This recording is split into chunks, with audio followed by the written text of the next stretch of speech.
A light in the attic.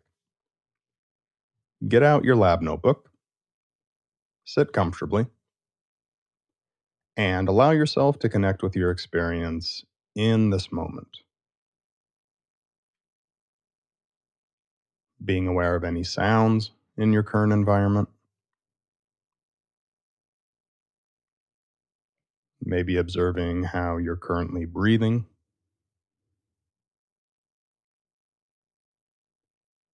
and grounding yourself a little bit more in the present moment by taking a few deep, relaxing breaths.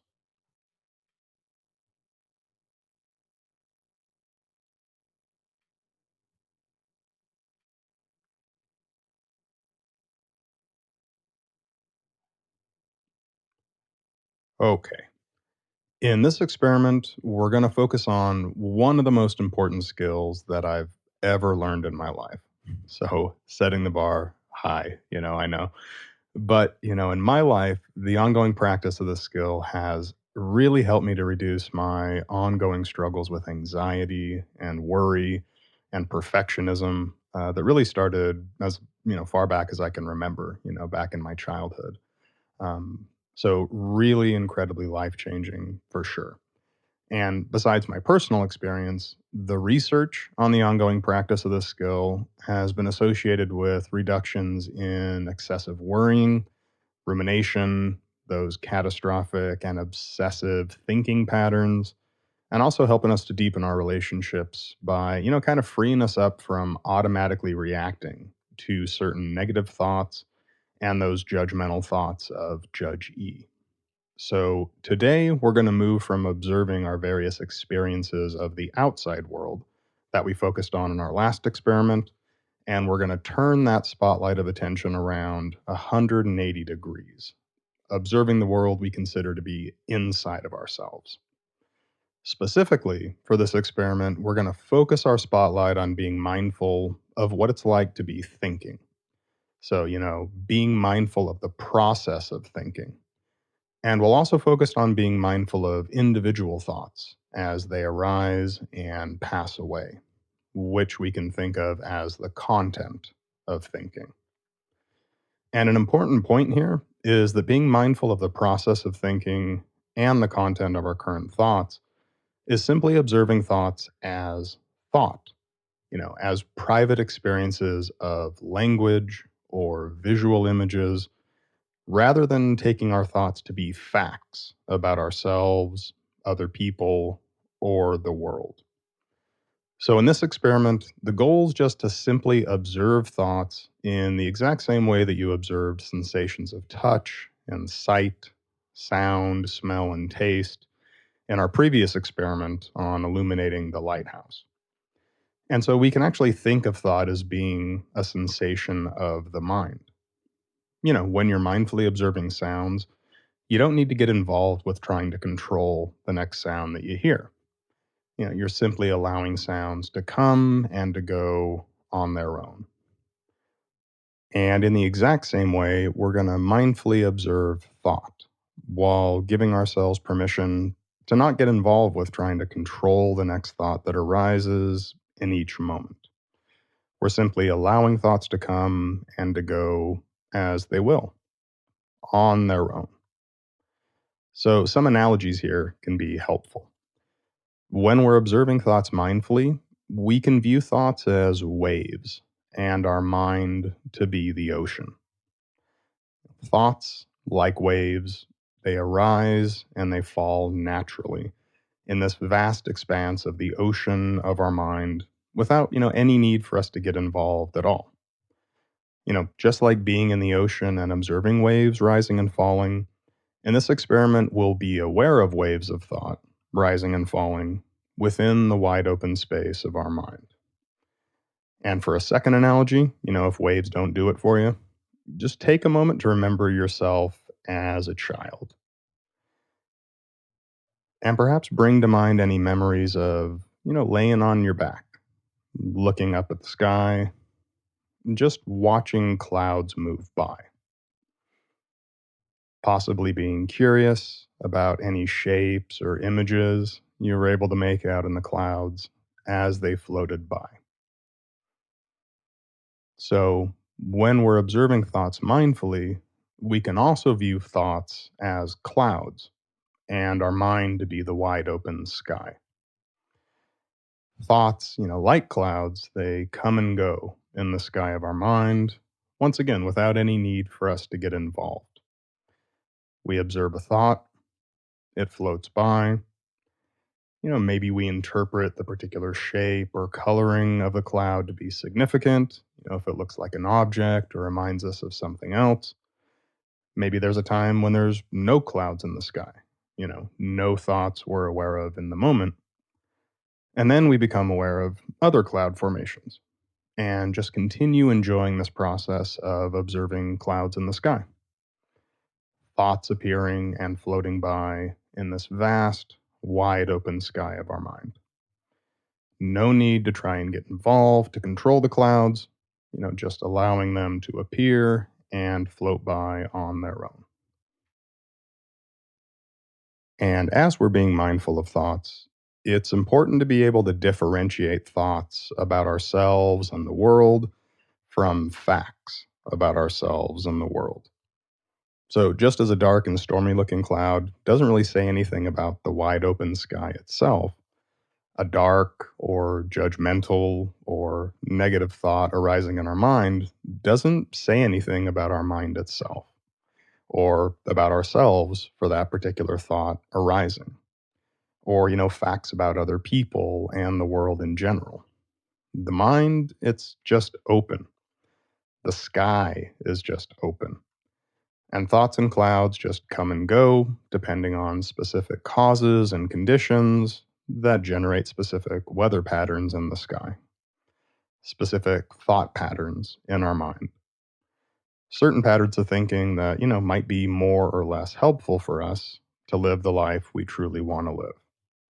So, just like before, this stuff requires practice until we can reliably notice thoughts as they go through our mind, observing them to merely be language or images rather than being identified with these thoughts as facts.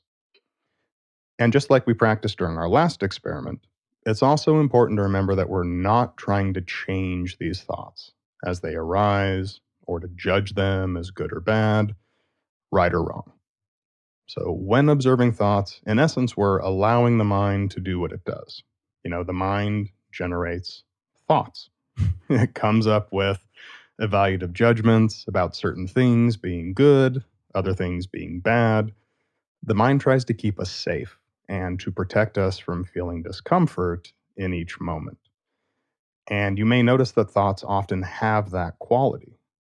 We worry about the future or we ruminate about the past to try and keep us safe and to keep us comfortable, which can be helpful, in certain contexts, but which could also keep us stuck, avoiding taking values based action to live a more honest and open, authentic life. So, although we don't choose or control the next thought we're going to think next, which is a claim we're actually going to test out in our next experiment, what we do have some control over is how we respond or impulsively react to the next arising thought in each moment.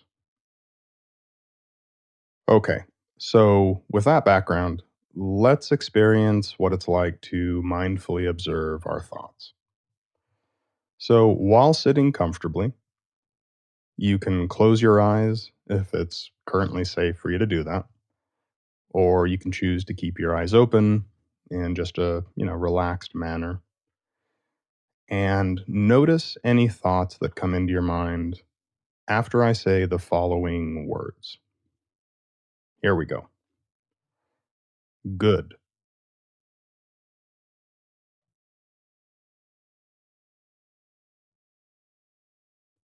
high,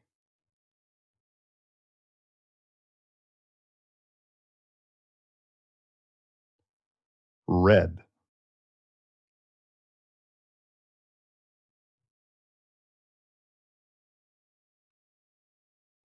up,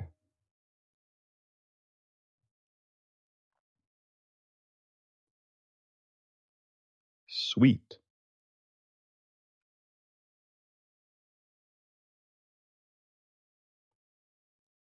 just allowing any thoughts to arise and fall without suppressing or judging them, not trying to push any thought away or to hold on to it to make it last longer, just observing thoughts like waves in the ocean or clouds in the sky.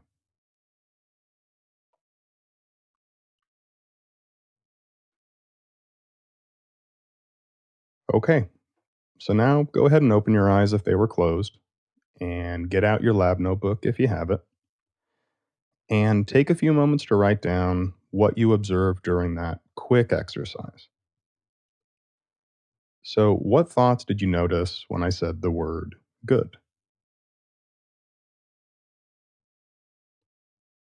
What about the word high?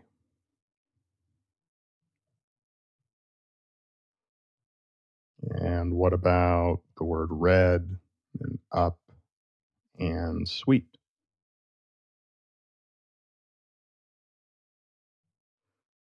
So, after I said those words, if you noticed, some language in your mind or maybe some images appear, those are thoughts. Okay. And so, as we were doing this exercise, did you ever notice your spotlight of attention being pulled away from observing thoughts?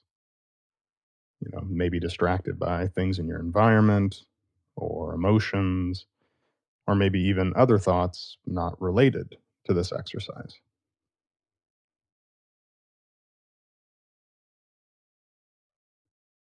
And as always, feeling free to pause the experiment until you're finished writing out any observations that seem useful for you to write down.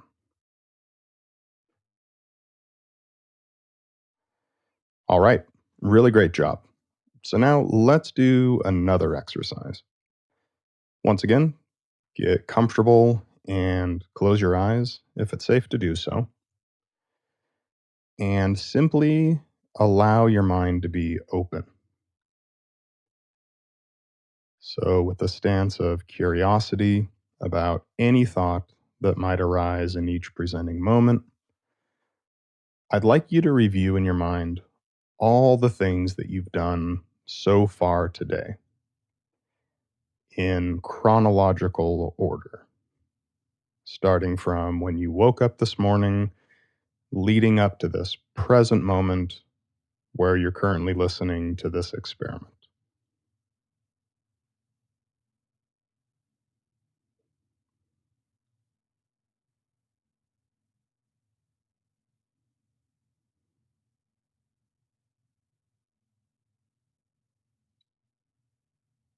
Just paying attention to the process of thinking,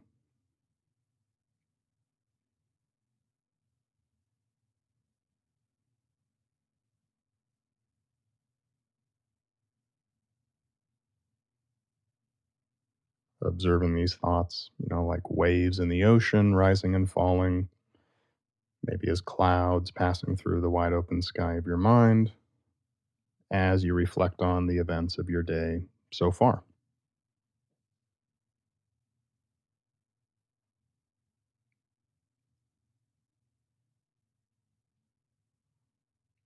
Okay. Now, once again, go ahead and open your eyes if they were closed and reflect on what that was like, in your experience. What did you observe?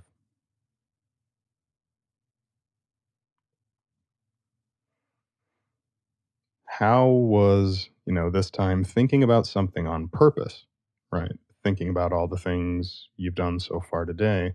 How was that, either similar to or different from observing thoughts that came to your mind after you heard me say those specific words a few moments ago?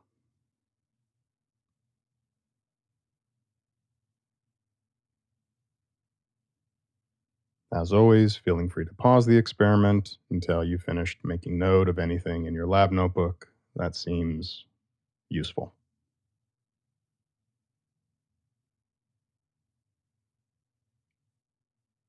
All right. Nice. Really great job. And so now, third time's the charm, one more exercise. And so at this time, go ahead and expand that spotlight of your attention. Expand it out as far as you can.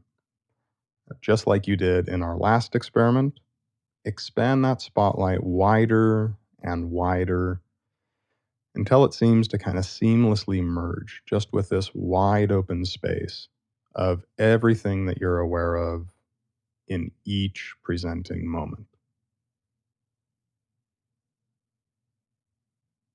And as you open the spotlight up, not trying to control or suppress anything that arises, just being the space in which, any thought can arise and pass away on its own. No need to get involved to control any aspect of your present experience. And so now, just notice thoughts as they appear in this wide open space of your mind.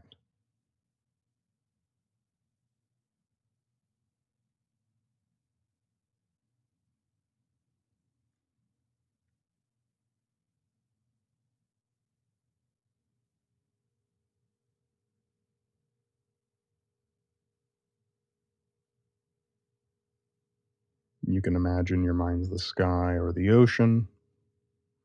Thoughts are clouds or waves.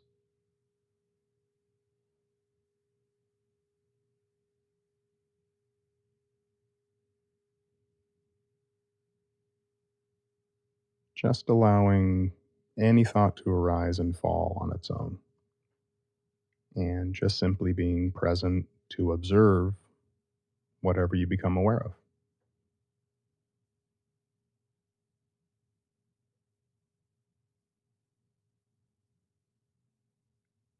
No need to judge any thought as good or bad, right or wrong, beautiful or ugly. A cloud's just a cloud, a wave's just a wave, and a thought's a thought. It's just a bit of language or an image just arising privately to you in this wide open space of your mind.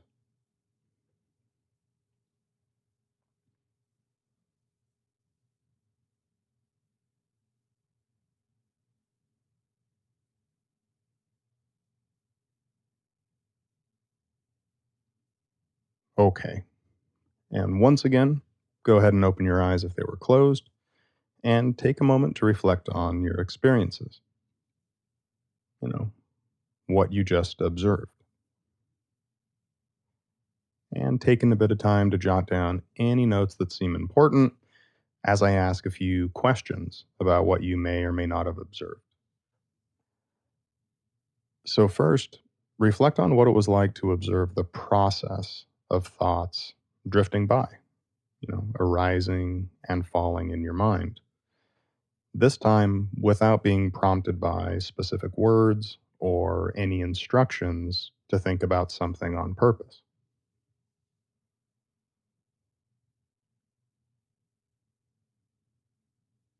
And so, in this more open and kind of choiceless situation, what specific thoughts did you notice?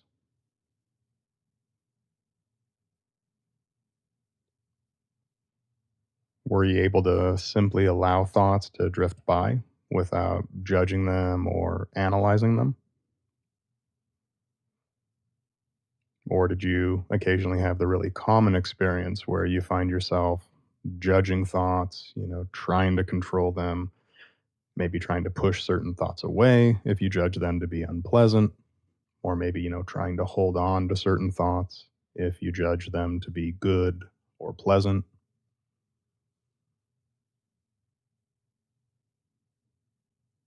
And just taking a moment to write down any other observations you found to be particularly interesting or important. Again, feeling free to pause the experiment until you're finished writing.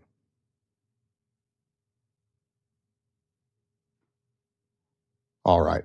Really, really great job. So now, as we bring this experiment to an end and you continue practicing this skill of mindfully observing thoughts in your daily life, I'm going to challenge you to explore how changing your relationship to your thoughts, rather than trying to change the thoughts themselves, impacts your experience in each moment. So, really painful and uncomfortable and distressing thoughts, these go through everyone's mind. And this can happen multiple times each day, and these thoughts might accurately fit the facts of your life, or at times they might seem to just arise out of nowhere. It's pretty mysterious why they're coming up for you at all, but that's the nature of thought. They arise and they fall, they come and they go. And like all the other contents of our experience, thoughts are impermanent. It's an interesting fact that every thought you've ever had, for as long as you can remember to this present moment, every thought you've ever had has come into your mind and it's also left your mind. So the task here is really to find a new way of relating to and responding to our thoughts. And, especially perhaps those thoughts that we judge to be negative or painful. So these thoughts, don't have so much control over our actions and they don't lead to so much suffering in our daily life. And this applies to many different flavors of thought, including our assumptions and interpretations, our beliefs, and all other concepts that involve that kind of internal dialogue we seem to be having with ourselves moment after moment. You've had thousands and thousands of thoughts in your life, and you certainly haven't acted on every thought that you've become aware of. All those thousands and thousands of thoughts that have already arisen, just like waves in the ocean, just like clouds in the sky, these thoughts are now gone. But you are not gone. So you are not your thoughts. You're aware of thoughts coming and going in this wide open, ocean like, sky like space of awareness. So it's worth restating here that the goal of mindfully observing our thoughts is not to control our thoughts, or, it's not to have an empty mind, if you've ever heard that goal. So, in other words, the goal is not to have a mind where only pleasant thoughts are present or a mind with no thoughts at all. It's simply to observe our thoughts in an open, kind of curious, non judgmental way as thoughts arise and they fall. And then to become more and more aware of how we tend to relate and respond to our thoughts, how our thoughts influence our patterns of behavior, what we say, how we feel, and what we do. And once again, because mindfulness is a skill, this requires practice. So give yourself permission to take your time here. Just like the scientist that you are, be curious about what you observe in each moment and, each moment after that.